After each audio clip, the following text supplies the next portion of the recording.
foodie dot. Hi everyone, Assalamu alaikum. Welcome to foodie dot. இன்னைக்கு foodie dotல மன அழுத்தம், மன சோர்வு, பதட்டம், சோகம், துக்கம் இப்படி மனக்கவலையில் இருக்கிறவங்களுக்கு ரிலீஃப் தரக்கூடிய வகையில் மனசுக்கு இதம் தரும் தல்பீனா எப்படி செய்யலான்ட்டு பார்க்கலாம் வாங்க. தல்பீனா அப்படின்னா என்னன்னு பார்த்தீங்கன்னா பார்லியிலே செய்யக்கூடிய பாயசம். இது மனக்கவலையில் ரொம்பவே வீக்காக இருக்கிறவங்களுக்கு நபி ஸல்லல்லாஹு அலைஹி வஸல்லம் அவங்க சாப்பிட சொன்ன சுன்னா ரெசிபி. நம்ம இப்போது தல்பீனா அதுக்கப்புறம் இன்ஸ்டன்ட் தல்பீனா பவுடர் ரெண்டுமே எப்படி செய்யலான்னு இந்த வீடியோவில் பார்க்கலாம். அதுக்கு நான் ஒரு 1/2 கப் பார்லி எடுத்திருக்கேன். இதை 3-4 வாட்டி நல்லா வாஷ் பண்ணிவிட்டு ஊற வைக்க போகிறோம். நான் மார்னிங் பிரேக்ஃபாஸ்ட்டுக்கு செய்கிறதுனால ஓவர் நைட் ஊற வச்சிட்டேன். நீங்கள் அட்லீஸ்ட் 3 மணி நேரமாவது ஊற வச்சுக்கோங்க.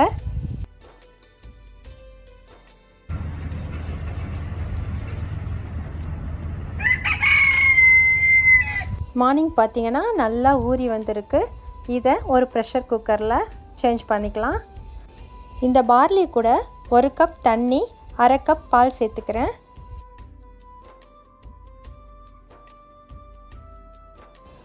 இப்போது லிட்டு க்ளோஸ் பண்ணிவிட்டு ஒரு 5 விசில் வச்சு குக் பண்ணிக்கலாம். அப்போ தான் நல்லா சாஃப்டாக குழைய வெந்து வரும். இப்போ குக்கரை ஓப்பன் பண்ணிட்டேன். பார்லி நல்லா சாஃப்டாக குக்காக இருக்குது. இந்த ஸ்பூனை வச்சு லைட்டாக மேஷ் பண்ணி விட்டுக்கோங்க. அது கூடவே இப்போ பால் சேர்த்துக்கலாம். நான் ஒரு 1/2 லிட்டர் பால் சேர்த்துருக்கேன். நம்ம சேர்த்த பால் நல்லா சுண்டி வரட்டும், அப்போ தான் டேஸ்ட்டு ரொம்ப நல்லாயிருக்கும். அதுக்கப்புறம் இதில் நட்ஸு சேர்க்க போகிறோம்.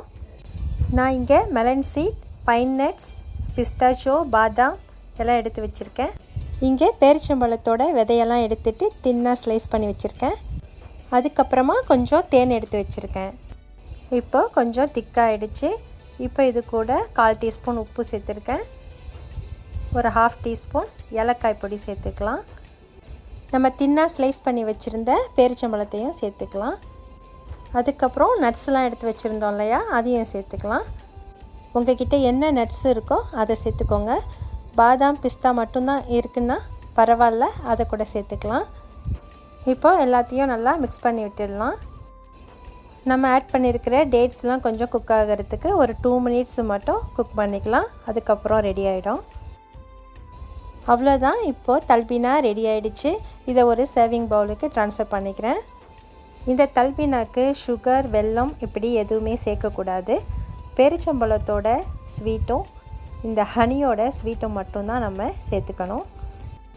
அவ்வளோதான். இதில் ட்ரைடு ஃப்ரூட்ஸ் அண்ட் நட்ஸ் வச்சு கார்னிஷ் பண்ணிக்கலாம். அது மட்டும் இல்லை, இந்த தல்பீனா கூட fresh fruit banana, blueberries, strawberry சேர்த்து கூட சாப்பிட்லாம். ஸ்வீட்னஸுக்கு நமக்கு தேவையான அளவு ஹனி சேர்த்துக்கலாம். அவ்வளோதான். இது ரொம்பவே ஒரு ஹெல்த்தியான பிரேக்ஃபாஸ்ட்டும் கூட. அடுத்து இன்ஸ்டன்ட் தல்பீனா பவுடர் எப்படி செய்யலான்னு பார்க்கலாம். இங்கே ஒரு பேன் சூடு பண்ணியிருக்கேன். அதில் 1/2 கப் பார்லி, 1/4 கப் தாமரை விதை, மக்கானான்னு சொல்லுவாங்க, லோட்டஸ் சீட், அது சேர்த்துருக்கேன். அது ஆப்ஷனல் தான், உங்கள்கிட்ட இருந்தால் சேர்த்துக்கோங்க, அப்படி இல்லைன்னா விட்டுடலாம். இதை ஸ்லோ ஃப்ளேமில் வச்சு ட்ரை ரோஸ்ட் பண்ணிக்கலாம். இது கூட 2 ஏலக்காய் சேர்த்துருக்கேன். அதுக்கப்புறம் நட்ஸு சேர்த்துக்கலாம். உங்கள்கிட்ட இருக்கிற பாதாம், பிஸ்தாச்சியோ, பைன் நட், மெலன் சீட் இந்த மாதிரி எது வேணுமோ சேர்த்துக்கோங்க. இந்த பார்லியோட கலர் லைட்டாக சேஞ்ச் ஆகிறது வரைக்கும் ட்ரை ரோஸ்ட் பண்ணிவிட்டு ஸ்டவ் ஆஃப் பண்ணிடலாம். இது நல்லா ஆறுனதுக்கப்புறம் ஒரு மிக்ஸி ஜாரில் சேர்த்துட்டு ஃபைனாக பவுடர் பண்ணி எடுத்து வந்துடலாம். அவ்வளோதான். நம்ம தல்பீனா பவுடர் ரெடி பண்ணிட்டோம். இதை ஒரு ஏர்டைட் கண்டெய்னரில் ஸ்டோர் பண்ணி வச்சுக்கலாம். இந்த மாதிரி பவுடர் பண்ணி வச்சிட்டிங்கன்னா 2 நிமிஷத்தில் தல்பீனா ரெடி பண்ணிடலாம். நான் இந்த பேனில் 1 டம்ளர் பால், 1/2 டம்ளர் தண்ணி சேர்த்து தல்பீனா பவுடர் 1 டீஸ்பூன் சேர்த்து மிக்ஸ் பண்ணி வச்சுருக்கேன். இல்லை கொஞ்சம் கெட்டியாக கூழ் மாதிரி இருக்கணும்னா எக்ஸ்ட்ராவாக 1 ஸ்பூன் ஆட் பண்ணிக்கோங்க. இதுக்கப்புறம் ஸ்டவ் ஆன் பண்ண போகிறேன். இப்போ ஒரு 2 மினிட்ஸ் குக் பண்ணோன்னா நமக்கு தல்பீனா ரெடி ஆகிடும். பேரிச்சம்பழத்தை மிக்சியில் பேஸ்ட்டு மாதிரி அரைச்சி வச்சுருக்கேன். இதை இனிப்புக்காக இதில் ஆட் பண்ணிக்கிறேன். இப்போது நமக்கு தேவையான கன்சிஸ்டன்சி வந்ததுக்கப்புறம் ஸ்டவ் ஆஃப் பண்ணிடலாம். அவ்வளோதான், நமக்கு இன்ஸ்டன்ட் தல்பீனா ரெடி ஆகிடுச்சு. இது கூட ஹனி சேர்த்து சர்வ் பண்ண வேண்டியது தான். நம்ம எல்லாருக்குமே ஏதோ ஒரு பிரச்சனை இருக்கும். அந்த மாதிரி ஸ்ட்ரெஸ்ஃபுல்லாக டிப்ரெஸ்டாக இருக்கிற நேரத்தில் இந்த தல்பீனாவை செஞ்சு சாப்பிட்லாம். இந்த ரெசிபி உங்களுக்கு பிடிச்சிருந்ததுன்னா லைக் பண்ணுங்கள், உங்கள் ஃப்ரெண்ட்ஸோடு ஷேர் பண்ணுங்கள். மறக்காமல் ஃபுடி டாட்டை சப்ஸ்கிரைப் பண்ணிவிடுங்க. தேங்க்யூ ஸோ மச் ஃபார் வாட்சிங்.